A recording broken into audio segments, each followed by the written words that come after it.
Um, yeah, but wanted to welcome you to day two of our global solutions 40-day mission. Yeah, let's just get to it. Um,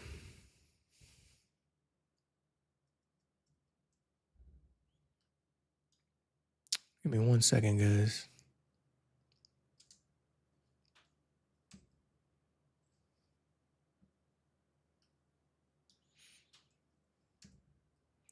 Really productive day today. Really focused on our website development. And again, I don't have that training. I'm using the resources that I have to teach myself how to do that.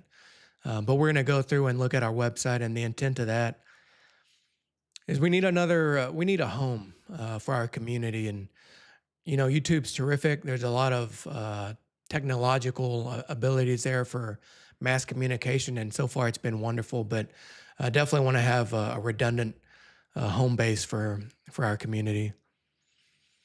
Content production, yeah. So far, I hadn't spent a lot of time. I hadn't spent any time kind of marketing this effort, this 40-day mission, because I kind of wanted it to build up organically. But I'm taking more of a assertive effort to market. So I created a short, and I want to share that with you today. I hadn't been able to publish it because I just completed the editing of that video prior to going live. So research progress, production workflow, and kind of technical improvement. So you really we have to assess ourselves. How do we do? How do we get better? What did we do right? So yesterday's live stream, I think, went overall pretty well. I didn't enable closed captions, and I'm not sure I did it today. There's a lot of steps you have to do to establish these live streams. It's not just one click of a button and you go live and start broadcasting. So spend some time figuring out subtitles, closed captioning, and transcript. So that was the technical improvements that we made, and make sure we'll get that squared away for future live streams. But I wanted to share a really good positive story with you guys. So I shared with you already that the intent of this 40 days is to isolate myself as much as possible, to seclude myself, to focus on this mission almost exclusively, right? But there's still times like this morning. I went out to a local coffee shop and got some coffee, and I love it because here, not only do they allow you to, right? When I was in the U.S., certain coffee shops didn't allow you to bring a reusable container, but not only do they allow you, they encourage you at this coffee shop that I go to, and they even give you a discounted price. And I love it because you're not using right, you're minimizing waste. And so I went out to get coffee this morning, and then went to go get a salad, in a to-go container for lunch and dinner. And I saw someone there, and I was kind of minding my own business, and then they noticed that I have like this reusable. I have a reusable bag that I carry with me because, guys, I can't tell you, that's one of the things that kind of set me off on my downward spiral, my mental state and spiritual and faith in humanity, all that, right? It's this plastic, and the plastic, microplastics getting in our bodies, into the environment, into our water, into the oceans. Images and videos of like dead whales washing up on shore, and their stomachs full of plastic, right? That kind of stuff has a really negative impact on me. And so I'm making a concerted effort to minimize my use of single use, one time use plastics. And so I was there in the bakery getting some bread and that salad. And, someone approached me and they were like, wow, you really, you don't use plastic, because in addition to that, to get my bread, they put the bread in like a plastic bag, but I just brought my own container, and, I used tongs and put the bread in the container. And, they made a positive comment about it, like, wow. And I could tell it really resonated with her that, right? Doing more than words, guys. Like, I could tell it meant something to her, and she was holding a small, beautiful child. And we started talking about plastic and my concerns for the future, and I could tell that she was concerned as well. And I looked at her beautiful child, maybe maybe 2 years old, and I said, I really worry about your daughter's generation and future generations, and that kind of spurred on a. It's a feel good story, guys. That's why I'm sharing it with you. Kind of got some positive encouragement, and it really was motivating and inspiring that the actions that I took in public to minimize my own consumption and negative habits in terms of negative impacts on the environment. Someone else noticed it, and if you're making efforts like that, people notice, and I hope little by little, right, that trend kind of expands outward. What do they call that technique? It's like oil drop technique, right? When you drop some oil in water, it kind of just slowly like spreads out, and that's my hope, and not just hope, right? It's more than that, more than just doing, and that's what I'm doing here with this 40-day mission and the human values community. Yeah, sorry guys, always just paranoid about audio and technical stuff now, but I think we're smooth sailing.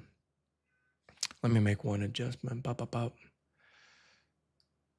Kind of annoying to see that.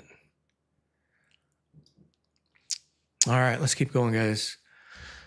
So we had a great conversation. Introduced myself, kind of told her about my efforts and my focus and my purpose now. And her family was there, so she walked me over to her family, introduced me to her husband. And, that's one thing I don't think I did a very good job is just the standard introduction of my name's James. I did give her. I did give her one of my contact cards, right? So, but that's not the same thing as like looking someone in the eye. And I know after COVID, we're kind of, and especially at restaurants and stuff, we're hesitant to have that physical contact of a handshake. But I didn't do very well of like looking her in the eyes and, hey, my name's James, and this is. But I did hand her a contact card, and I was pretty proud of this, but now I'm kind of wondering. I told her, you could find our YouTube community using this contact card, but right, I took a second, and before I published this and produced it, I looked through it so many times, but I wish I would have just had something on the right side that just said scan to go to our website, but she was intelligent, so I think she'll be able to find me, and definitely my email's on there if she wanted to reach out. But there's a lot of people around the world that share similar concerns and similar values, and that's what we're trying to do is kind of establish that connection with people and increase the size of our community day by day, hour by hour. Yeah, it's just this. I was telling you guys back in September 2025. Yeah, it was this. I don't know what it was. I didn't read a recent story. Just all these uh, informative stories and news stories, and they stick with you, don't they? When they talk about microplastics, and there's some people. I don't want to make assumptions because I hadn't done the research myself, but some people certainly believe that microplastics in our reproductive organs, especially for men, are contributing to the lower fertility rates. And I don't know about all that, guys. We're going to get into it. But certainly there's an impact on the environment through plastic. Pop, pop, pop. Yeah, and then in my uh, in my reusable bag, I carry kind of these self-sealed. Right. I hate producing waste, but these like self-sealed like candies, and so I gave some to her kids. But what I like to do with that, and it's something I learned in the military, is the chaplain corps, right? They're responsible for the spiritual well-being of organizations in the military. And there's quite a few in the chaplain corps, and they do terrific jobs. And I've never met someone serving in the chaplain corps that I didn't have a great respect for, because I think that's one of those jobs that it takes a special person to volunteer for.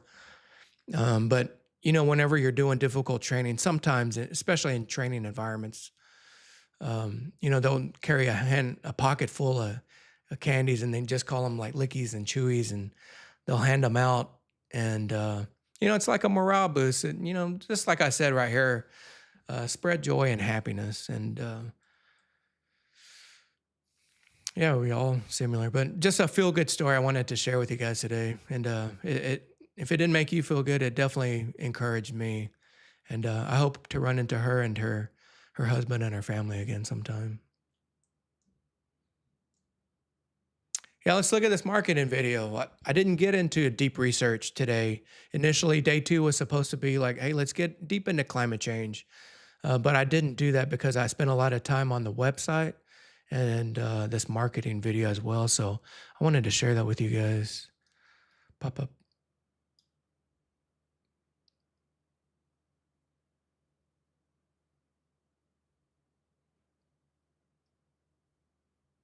Give me 1 second, guys.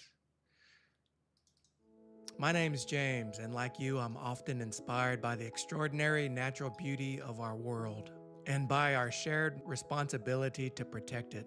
But, like many of you, I'm also deeply concerned about the serious challenges shaping humanity's future: climate change, artificial intelligence, the future of energy, global conflict, extreme poverty, biodiversity loss, the protection of human rights and our fundamental freedoms. These are not someone else's problems, they belong to all of us. That's why Human Values is exclusively devoting the next 40 days to our enduring mission: to better understand humanity's greatest challenges and to identify the most responsible paths forward. If our mission speaks to you, if you share these same concerns about humanity's future, we really would be honored to have you join us. Subscribe to Human Values on YouTube and become part of a community committed to intellectual integrity and a shared search for truth. Until next time, more than words, and duty,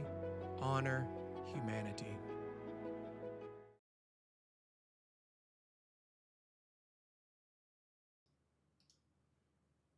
Yeah, what do you guys think of that? I'll publish it on YouTube and our other social media outlets right after this.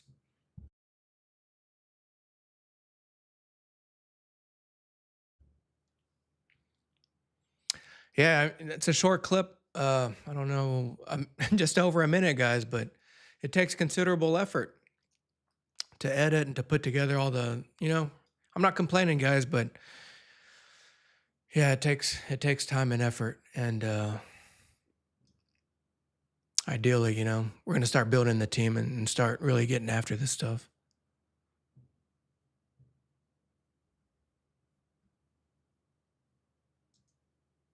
My name is James, and like you, I'm often inspired by the extraordinary natural beauty. Give me 1 second, guys.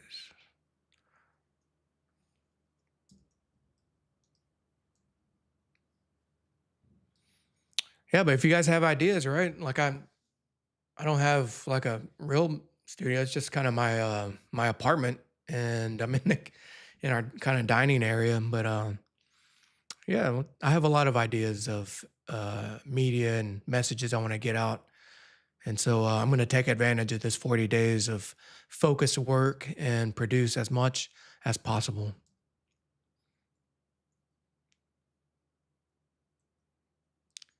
And then I wanted to take you through our website as well, so I can show you what we were able to accomplish today. But this is our website. I introduced it to it yesterday, and again, I just want to increase awareness of our website, because if you really want to understand kind of what this effort means, and you guys know, right? But I'm proud of this too.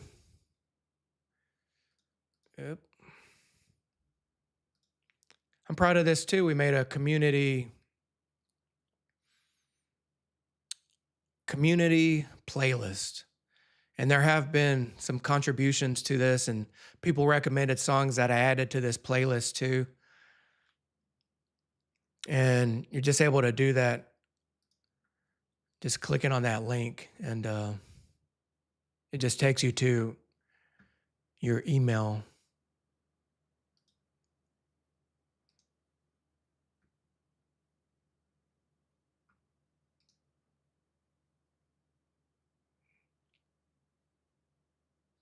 One second, guys. Have a lot going on. Okay. Yeah, but take a look at this music playlist, and it's a lot of positive. One thing I don't include is like explicit lyrics, songs with explicit lyrics or heavy cursing, but I'd like to get more of an international feel to it because we are an international community. But again, I still need to change my shortcut. Ba-ba-ba.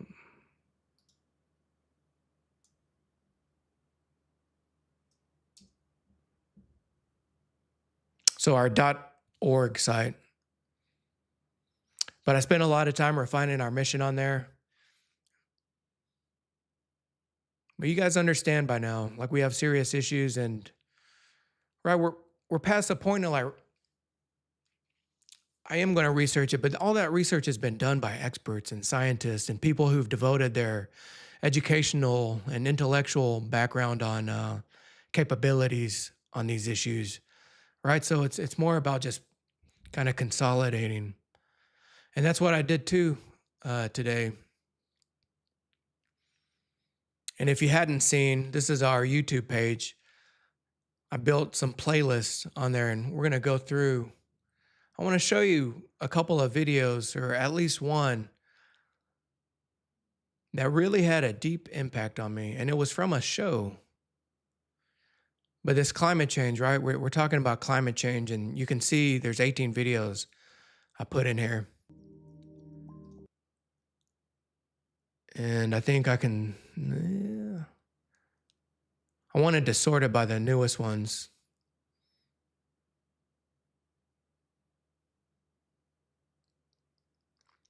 Yeah, this newsroom, I really don't know, guys. I think they put it, or maybe I'm responsible for putting it in the proper And joining order. us now in studio is Let's watch Richard this. Westbrook, Deputy Assistant Administrator of the EPA. Welcome. Thank you. Mr. Westbrook, you've spent most of your professional career as a climate scientist in the public sector.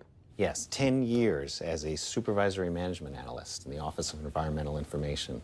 And before that, I was a program specialist in the EPA's Resource Management Division. And you have a PhD in climate science from Stanford. Yes, and another in chemistry with a master's in biology. Okay. Tell us about the findings in the report. Right, so this is a... Latest measurements taken at Mauna Loa in Hawaii indicate a CO2 level of 400 parts per million. Just so we know what we're talking about, if you were a doctor and we were the patient, what's your prognosis? 1,000 years, 2,000 We're talking about our planet, A guys. person has already been born who will die due to catastrophic failure of the planet. What did he just say? Okay, can you expand on that? Sure. The last time there was this much CO2 in the air, the oceans were 80 feet higher than they are now. Two things you should know. Half the world's population lives within 120 miles of an ocean. And the other? Humans can't breathe underwater. You're saying the situation's dire. Not exactly. Your house is burning to the ground, the situation's dire. Your house has already burned to the ground. Situation's over. So what can we do to reverse this? Well, there's a lot we could do. Good. If it were 20 years ago or even 10 years ago, but now, no.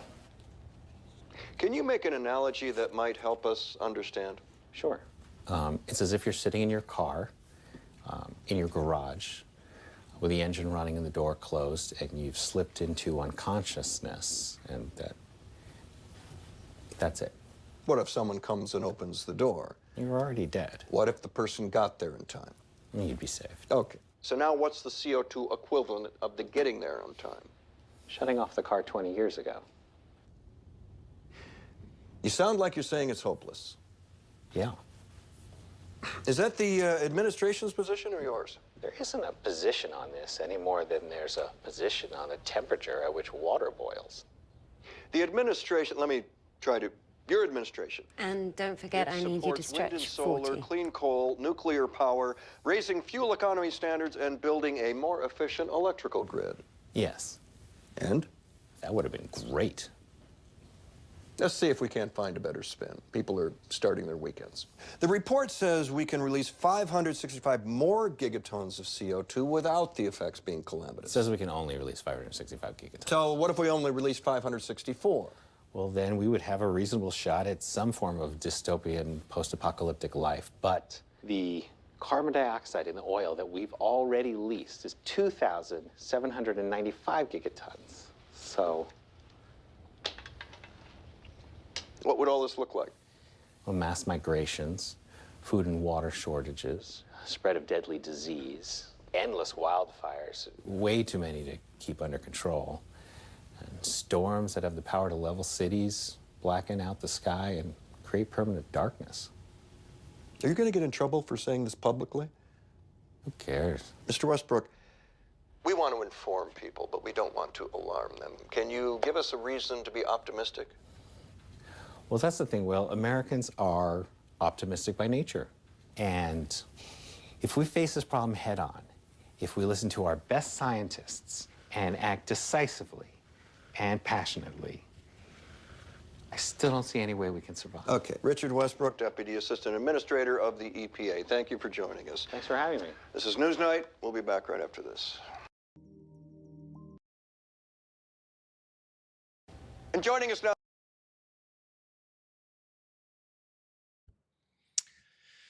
Yeah, I remember the first time I saw that. So the show was called Newsroom, and I believe it was on HBO. Terrific show. Aaron Sorkin was the writer. I think Aaron Sorkin did The West Wing also, like terrific producer, writer, but exceptional.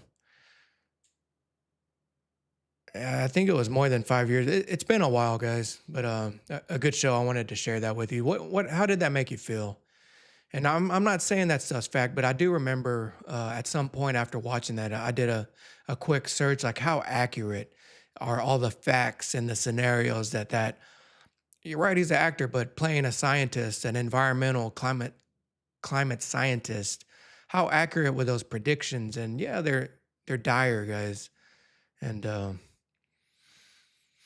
yeah, it doesn't, right? It doesn't leave us with a very positive feeling. It shouldn't, and I know it doesn't.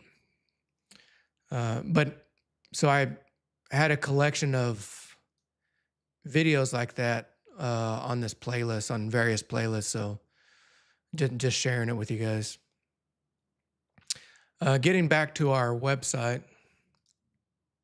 Give me 1 second.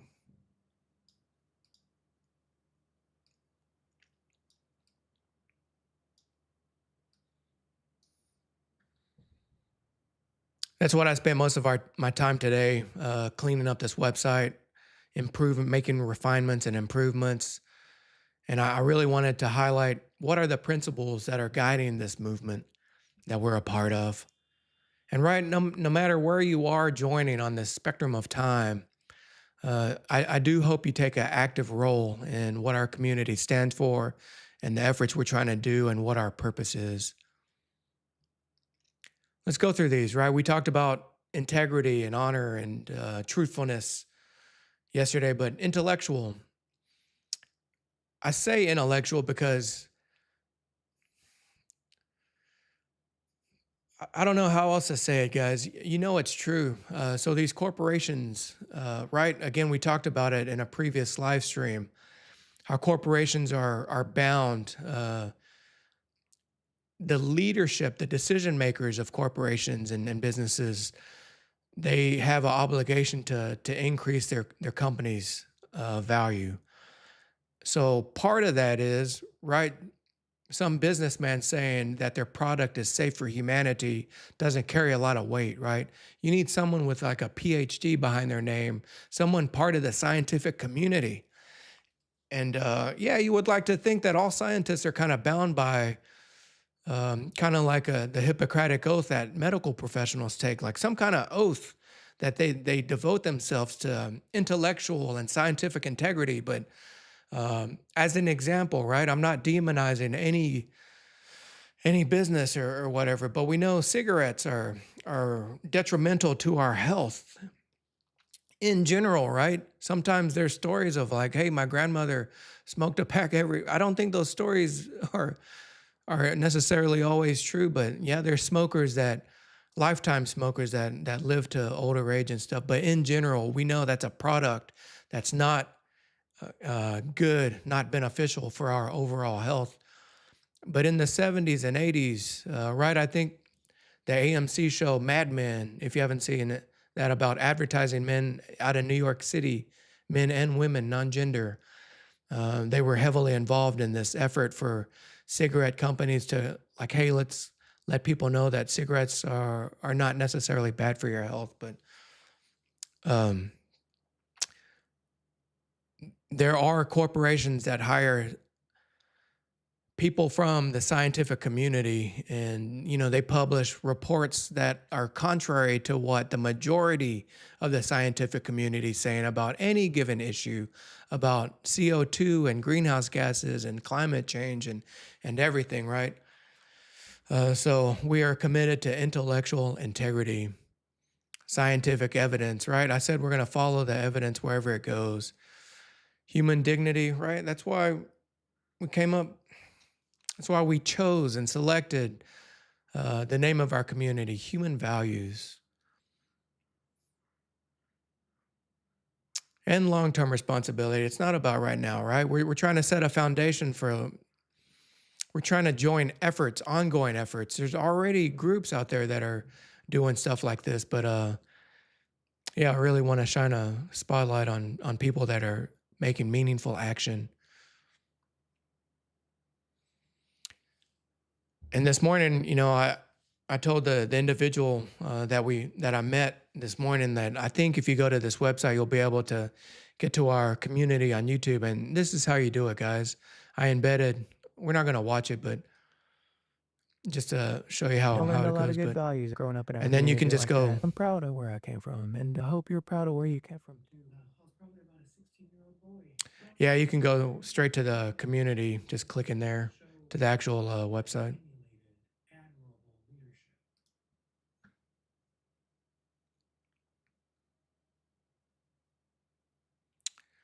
And that was mostly it. So tomorrow's efforts going to be focused on still continuing website improvement, and I'm not sure this is probably going to be a multi-day effort, guys.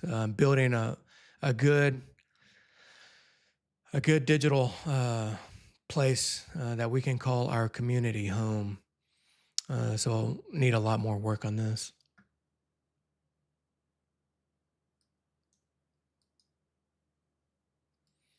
And that's it, guys. It's kind of going to conclude the outbrief for today. And you think, hey, James, you didn't get a whole lot done, but I'm telling you, like, I left to get coffee and breakfast, and then I went to the gym.